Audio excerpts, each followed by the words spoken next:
Hello అండి. ఈరోజు మా అమ్మ చేతి ఎండు చేపల కర్రీ చూపించబోతున్నాను. సో వీటిని ఎండు చేపలు అంటారు. వీటిని తలకాయ తోక తీసేసుకొని శుభ్రం చేసుకోవాలి.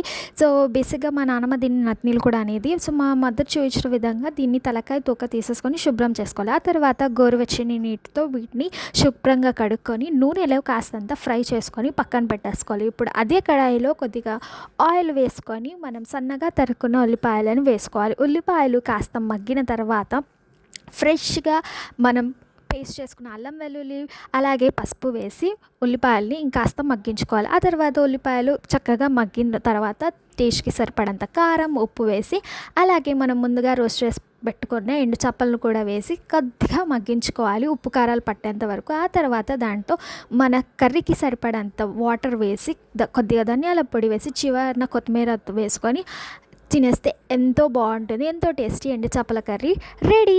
మీకు నచ్చినట్లయితే లైక్, షేర్ అండ్ సబ్స్క్రైబ్.